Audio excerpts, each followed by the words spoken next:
It's crazy how fast a Disney dream can turn into a public nightmare. Just a year ago, Rachel Zegler was being positioned as the next face of Disney royalty. The kind of girl who gets paraded on red carpets, waves like a princess, and sings to enchanted birds. But somewhere between her casting announcement and the film's release, that entire fantasy crumbled. It wasn't just bad luck or a couple of harsh reviews. This was something deeper, like the universe collectively turning its back on a girl who, just maybe, spoke too loudly at the wrong time. Rachel's fall from grace didn't start with a performance or a film flop. It started with her mouth. In a series of interviews, she took aim at the very thing Disney had built its legacy on: fairy tales. She called the original Snow White dated. She questioned why the princess needed saving. She said the prince was basically a stalker. Now, to a modern audience that loves reboots with a twist, that might have landed well. But this wasn't just any story. This was the story. Snow White was the beginning of it all. The film that laid the foundation for the entire Disney empire. So, when Rachel decided to modernize it, fans didn't cheer. They revolted. People who'd grown up with the 1937 classic weren't ready to watch their childhood get rebranded. They wanted nostalgia, not a lecture. And when Rachel gave them the latter, they let her have it. Disney, meanwhile, was stuck between a rock and a poisoned apple. They had already sunk hundreds of millions into this project, around $350 million to be exact. That's Marvel-level money. But instead of making headlines for groundbreaking CGI or a chart-topping soundtrack, the press was focused on Rachel's interviews and the growing whispers that she wasn't exactly proud of the film she was promoting. Then came the Siguenza event.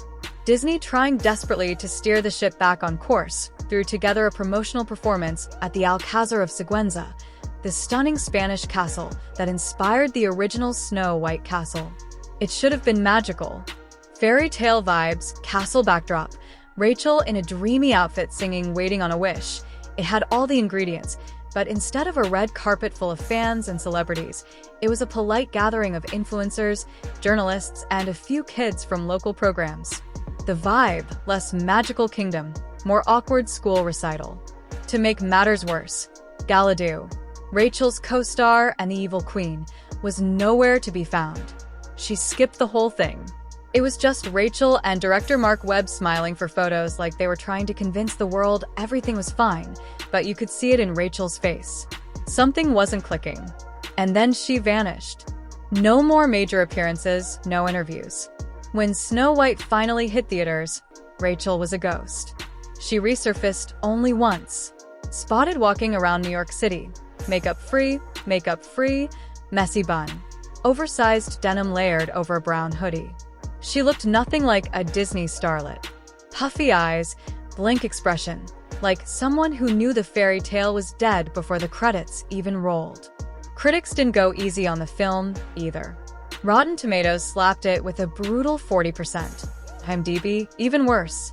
It tanked with a shocking 6 out of 10 rating, something you'd expect from a glitchy indie game. Not a Disney film with a 9-figure budget. And as the numbers rolled in, the box office collapse was undeniable. After spending over $350 million, Disney barely scraped together $184 million. It wasn't just a flop. It was a full-blown crisis. And at the center of it all stood Rachel Zegler, the princess who never made it to her castle. Rachel Zegler didn't just lose a movie role, she lost the narrative. And once that slipped through her fingers, the internet did what it does best. Tear someone apart one meme at a time. Twitter threads, TikToks, YouTube commentary. Everyone had something to say, and none of it was nice. The root of it wasn't even her acting or singing.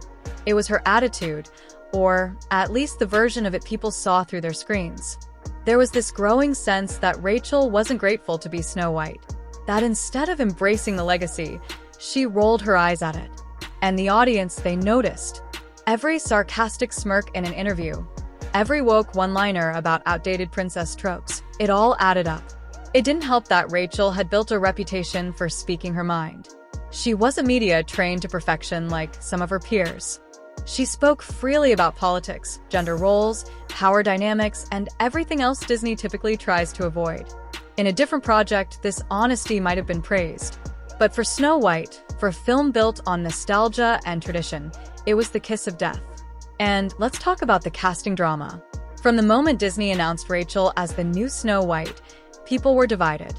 Some fans were thrilled that the company was taking a step toward diversity, casting someone of Colombian descent in the iconic role. But others clung to the original image, skin as white as snow, as the Brothers Grimm described it. It wasn't just racism. It was deeper, messier. People tied that description to their childhood image of Snow White. Changing it felt to them like rewriting history. Rachel didn't back down. In a now-deleted post, she clapped back hard. "Yes, I am Snow White. No, I am not bleaching my skin for the role." It was bold. Maybe too bold for a fan base that was already on edge. The backlash intensified. She was called arrogant, disrespectful, ungrateful. Trolls flooded her comment sections. Influencers dissected her interviews frame by frame. Every word, every expression, every outfit, nothing escaped judgment. And then there was Galadoo, the evil queen. Stunning, experienced, media polished. At a time when Rachel needed a PR ally, Gal was MIA. Sure, they stood together at the Oscars and the premiere smiling like nothing was wrong, but fans saw through it. There was no chemistry, no real warmth. Rumors exploded about feuds behind the scenes, two leading ladies who couldn't stand each other, possibly due to clashing political views. That tension came to a head when the trailer dropped. People didn't care about the visuals or the music. They were too busy arguing online about the politics of it all. Rachel had made some fiery political statements on social media following the 2024 election. Posts that many considered aggressive. One in particular triggered a full-scale meltdown. She deleted it and apologized, but the damage had been done. It wasn't just about a movie anymore. It was about who she was and what she stood for. Disney, ever the expert in damage control, tried to steer the ship quietly. Instead of a grand premiere, they held a muted daytime event at the El Capitan Theater. No red carpet chaos, no screaming fans, just a controlled photo op and a short screening. It felt like Disney had already accepted defeat, just going through the motions to fulfill contracts. Meanwhile, Rachel was nowhere to be seen. She'd gone completely silent. No press, no tweets, no staged paparazzi moments. It was like she'd vanished into the shadows of her own fairy tale, waiting for the storm to pass. But online, the storm had just begun. At the peak of all this chaos, something surreal happened. Rachel Zegler was spotted sitting in a nearly empty movie theater watching her own film. No big entrance, no team of handlers, just her and a couple of friends in the back row. That image stuck with people. It felt like the final chapter in a story that was once meant to be a celebration, but had now become an industry punchline. This wasn't how Disney rollouts were supposed to go. No one expected the star of a $350 million production to be hiding in the shadows, skipping press tours, and quietly watching her movie flop in real time. It was humiliating. And for an actress who once lit up stages with boundless confidence, it had to sting. Theaters across the country echoed that silence. Rows of empty seats, screenings that felt more like test runs than actual premieres. Even Discount Tuesdays couldn't fill them. The hype was gone. The audience wasn't just disinterested, they were actively avoiding it. The phrase ultimate woke flop started floating around in YouTube thumbnails and Reddit threads. And Rachel's name was front and center in all of it. The worst part, it wasn't all her fault. Sure, she made some tone-deaf comments. Sure, she pushed back hard against traditions. But the failure wasn't just about her interviews or politics. The movie itself lacked heart. Despite the massive budget, the visuals looked plastic, the plot was muddled, and the soul of the original fairy tale had been scrubbed clean in favor of an awkward, ultra-modern rewrite. People didn't want a lecture about feminism sandwiched between CGI castles and rewritten legends. They wanted magic. They wanted to feel something. But the film gave them cold dialogue, hollow characters, and the uncomfortable sense that even the actors weren't buying what they were selling. And when your lead actress spends more time fighting off Twitter mobs than promoting the movie, the cracks in the kingdom start to show. Disney tried everything to patch it up. Damage control interviews, rehearsed sound bites, carefully crafted Instagram stories, but none of it worked. It was too late. The internet had already crowned Rachel as the face of everything wrong with modern Hollywood. She became a symbol not just of a film's failure, but of what happens when corporations chase trends instead of heart. Even fans who once supported her started to back off, not because they hated her, but because she seemed exhausted, like all the fight had been drained out.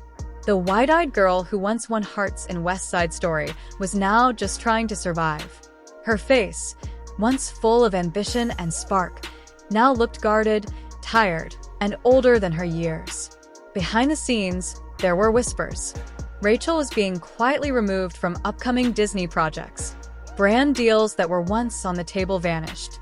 Some insiders claimed she was too polarizing. Others simply said she needed a break.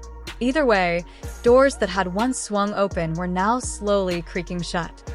Still, there's something hauntingly human about how it all unfolded. Watching someone go from Disney's next big thing to a cautionary tale in less than a year isn't just shocking, it's tragic. Because underneath the memes, the critiques, and the endless think pieces, there's a young actress who dreamed of playing a princess. And maybe that's the saddest part. Not that she failed, but that when the fairy tale ended, no one stayed to see if she was okay. The curtain fell, the lights went out, and Rachel Zegler was left standing on stage alone. No applause, no encore, just silent.